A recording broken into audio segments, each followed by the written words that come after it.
saya terus melihat, oke, konsep sedekah ini akhirnya bermanfaat buat mereka, jadi ajang sedekah di antara mereka. Oh, Nah, sehingga saya mengibaratkan Allah memberikan saya petunjuk, sedekah nggak boleh dimonopoli. oh iya, Sehingga iya. barokahnya, pahalanya juga nggak boleh dimonopoli. Iya. Saya dapat barokahnya, dia juga dapat barokahnya, si tukang parkir. Jadi everybody happy lah semuanya. Assalamualaikum Pak Yusuf Hamka. Waalaikumsalam warahmatullahi wabarakatuh. Gimana kabar Pak hari ini Pak? Alhamdulillah baik, cuaca cerah. Ya, coba menikmati suasana hijau di Taman Suropati kan, Iya. coba seger kan. Itu tadi kayaknya datang langsung ngurusin nasi kuning, aktivitas sehari-hari gitu Pak? Iya, kalau bisa ada waktu saya pasti layanin umat gitu. Dan saya senang sambil melayani seperti tadi kan, kita banyak interaksi, tanya jawab gitu, sehingga kita bisa mengetahui apa sih kesulitan saudara-saudara kita, apa sih maunya, ya itulah.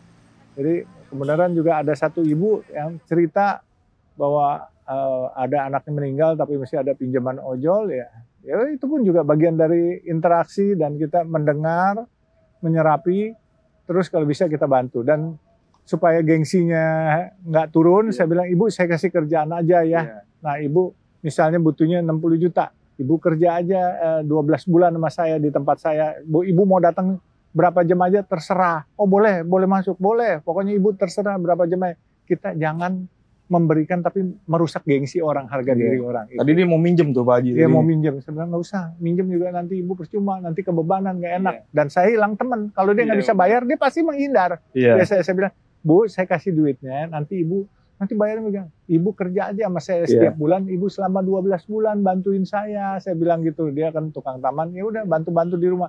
Padahal di rumah udah ada tukang taman, cuman ya udahlah kita entertain supaya dia, maksudnya harga dirinya pun kita jaga. Sampai itunya lunas, nanti sudah selesai kerjanya gitu ya Pak Yusuf gitu aja.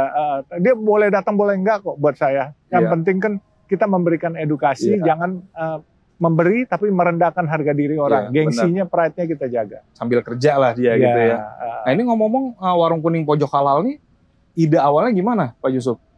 Ya yang seperti saya bilang, kita waktu itu saya umur 60 tahun. Saya ingin berbagi, waktu itu berbagi cuma di bulan Ramadan. Saya kepengen berbagi setiap hari, karena Allah kasih saya rezeki setiap hari. Nggak usah berupa uang, berupa oksigen nih. Kita napas enak, mata masih bisa melihat, hidung masih bisa ngendus, terus lidah masih bisa mencicip, ini bisa mendengar, kuping, tangan kaki masih gerak. Itu kan rezeki dari Allah. Coba kalau Allah kasih sakit, mana bisa saya alhamdulillah umur 64 tahun. Makan nggak ada pantangan, mau makan kambing, mau makan yang kolesterol, semua hajar, yang penting jangan yang haram. Nah itu, jadi Allah kasih rezeki, saya harus berbagi rezeki. Makanya berbagi di sini ada warung 3 yang sekarang ini, karena kan mulai PSBB-nya mulai longgar. Kita buka di sini 1 di Suropati, di Krekot Bundar 1, di Sentul Barat sih di pintu tol 1. Oh 3 ya, udah 3. Oh tadinya ada 10 semua, cuman berkurang. Nah, pelan-pelan nanti kita buka lagi. Nah ini kan apa sih ya, masyarakat kita kan masih banyak yang kekurangan. Namun demikian kan kita nggak bisa biarkan pemerintah berjalan sendiri. Pemerintah ada keterbatasan. Oleh sebab itu sektor swasta harus berperan serta. Nah ini bagian peran serta kami sebagai swasta ya, memberi tapi tidak menjatuhkan harga dirinya. Itu nasi kuningnya kenapa dihargai 3.000 tidak gratis untuk yang pembelinya Pak Yusuf? Gini, kalau kita kasih gratis, yang tidak lapar, yang tidak membutuhkan ikut ngambil. Terus 3.000 pun harus makan di tempat. Nggak boleh dibungkus. Karena masyarakat kita cukup kreatif dan cukup pandai. Nanti dijual lagi. Dia jual 3.000, dia makan 3.000, dia beli, dia jual 6.000, dia untung 3.000. Antara yang membutuhkan nggak kebagian. Jadi makan harus di tempat, makanya kita sediakan piring.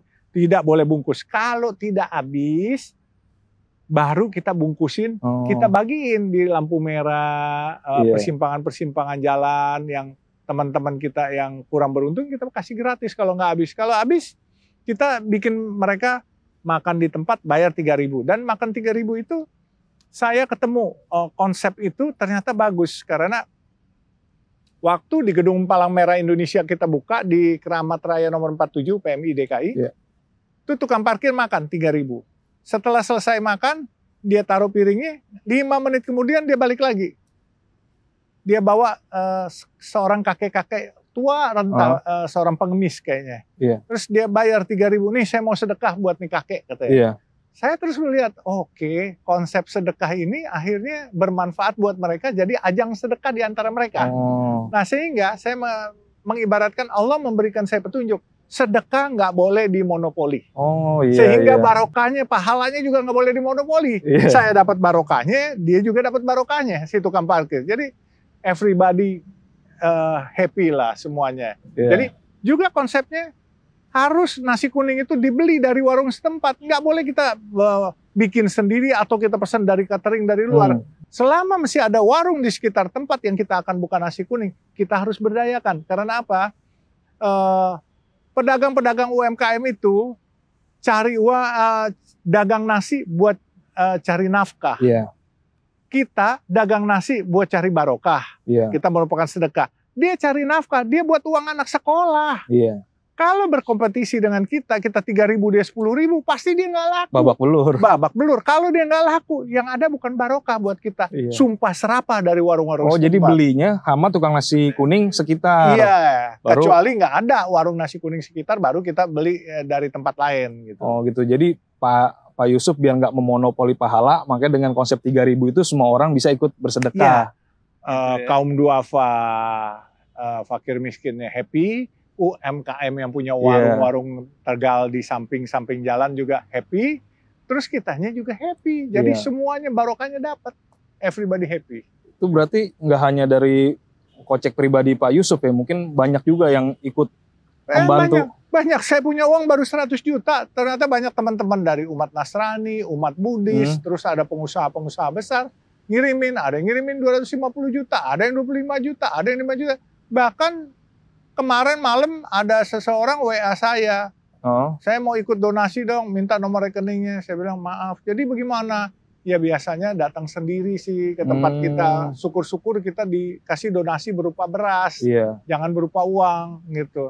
Enggak, kita mau berupa uang, ya silakan datang sendiri. Nggak ada nomor rekening, nggak ada. Karena ini sebenarnya sadako dari keluarga kami, kami aja belum cekuk. Boleh ikutan? Boleh, siapa aja boleh. Dan kita dahulukan orang-orang. Jadi ada tukang bakso, itu dia pedagang gede lah gitu.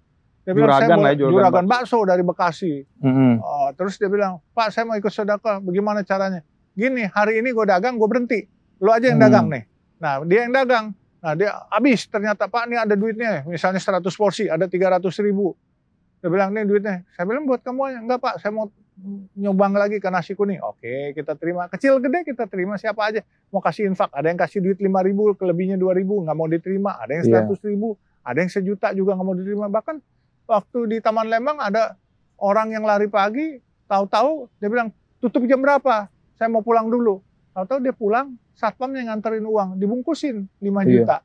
Kita nggak minta, itu seorang teman kita warga Hindu kayaknya dari teman-teman India itu. Jadi saya bilang, ini orang lihat konkret, kita kan nggak minta-minta kemana-mana, nggak buka donasi, nggak ada proposal dan tidak mempromosikan, nggak pakai nomor rekening bang sekian ini minta. Ya saya maaf saja, kami bukan sombong, tapi kami masih cukup karena sadako kami belum cukup gitu. Jadi tolong mengerti gitu. Tapi kalau mau ikutan, kami prioritaskan teman-teman punya dana dulu kita ini. Makanya saya bilang, dananya surplus nih, ada kurang lebih 500 juta. Buat itu ya? Iya, padahal duit saya 100 juta kagak habis. Jadi surplusnya mungkin 400 lah. Padahal udah hampir 3 tahun nih bukan.